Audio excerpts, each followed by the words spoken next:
You were alive in the 60s and 70s, but you don't recall any place that was whites only.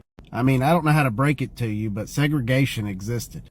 And yes, when segregation ended, thousands of whites-only public pools across the U.S. were filled with concrete to prevent black people from using them. Americans love to hide our own history, and it mostly boils down to the fact that a lot of Americans are deeply ashamed of their own role that they personally played in the racism of our country. And if you don't believe me, let's look at the newspaper. This was a whites-only public pool in Nashville, Tennessee, so let's look at the Nashville paper and see what happened.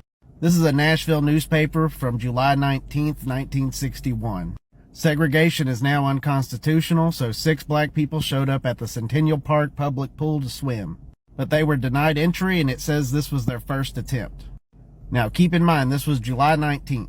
Just 2 days later, on July 21st, 1961, all public pools were closed and they would never open again. All the local children in Nashville were sad that they had no place to swim.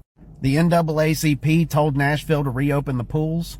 The city government tried to say that the closures were because they didn't have enough money to keep the pools open, but one of the city councilmen confirmed that that was bull. So this TikTok by Suffrage Church 3.0 points out the very recent history of the United States of America, quite literally paving over public swimming pools with the explicit purpose of trying to prevent black Americans from having access to desegregated swimming pools. And now we really need to think about this, because this is something that has defined many phenomena across the country. Everything from free public education, by which I mean free public universities, all the way to even just regular public schools and other public accommodation, quite literally got stripped away after segregation became illegal federally. And it was all part of this push by racist white Americans to undermine basic institutions of social welfare and public goods simply because they did not like the idea of integrated spaces. And this is actually where the birth of the charter school movement came from. Private schools became popular, homeschooling became popular.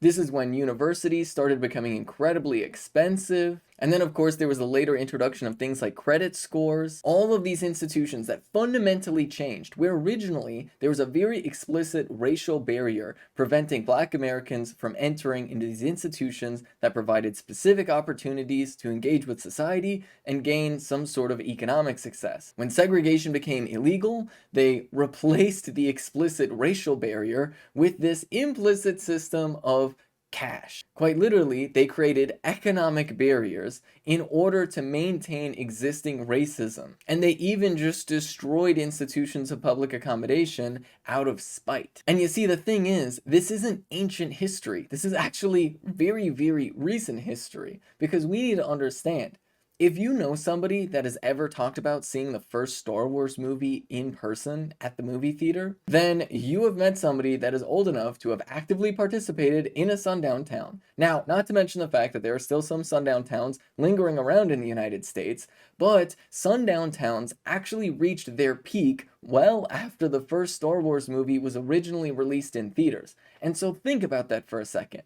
This is not this ancient history. This is something that was actively done by people who are very much alive today. I mean, quite literally, Hillary Clinton herself actively campaigned for the segregationist candidate Barry Goldwater. Hillary Clinton, who is very much alive and quite literally tried to run for president a few years ago. I mean, Joe Biden himself said that he was friends with a segregationist Strom Thurmond. But whenever you ask people about this, especially people who are alive during the time, they'll say oh, it was so long ago, I don't remember things being like that. I don't remember sundown towns being around. I don't remember, and maybe they don't. Maybe a lot of these white folks that were around at this time don't really remember their own active participation in racism. But you know who does? The very much alive black and brown folks who are discriminated against in this very explicit and direct way. Because many older white Americans just sort of conveniently forget their participation in it. Or maybe they just turned a blind eye. And maybe it's easy to forget things that you turned a blind eye to. But fundamentally, we need to do a better job of jogging people's memory. Because this is not something that we can speak of, oh, this ancient history and, oh, this past segregation that was so bad, but things are fine now,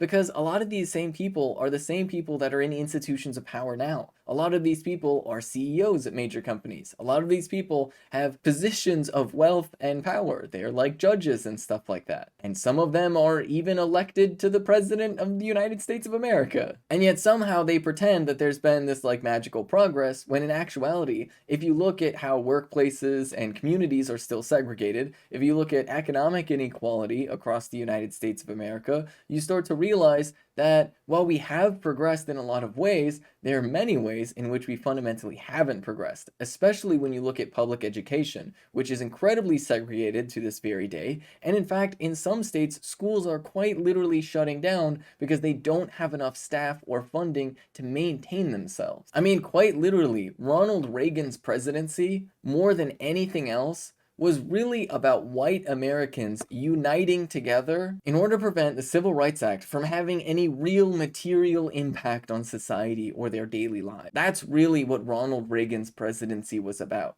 Which is why, when he was the governor of California, he actually pushed, despite being a right-winger, some pretty strict gun control laws, simply because the Black Panthers were organizing and had armed community defense. And this is also, of course, why the United States then set up the war on drugs under the Richard Nixon administration, to specifically target Black and brown Americans. It was all about trying to, despite the illegality of explicit segregation, to create a system that would have these incredibly racist impacts on society, but just with a little bit of pretense. So they weren't technically breaking the law, but at the same time were fundamentally violating and undermining the spirit of the law. The idea that we should live in an equal society is entirely undermined by the material reality of how white Americans throughout history have specifically advocated for policies that not only prevent Black Americans from obtaining wealth, but also has actively stripped Black Americans of existing wealth that they have had through different points in time. And this is something that is not ancient history. This is something that people who are very much alive today were active participants in. And that is the critical detail to understand. This is not just a history of the past. This is existing people that are alive today who are still very much in power, simply changing their tactics from one that was directly and explicitly racist to one that is just as racist but operates on a little bit more pretense and subtlety.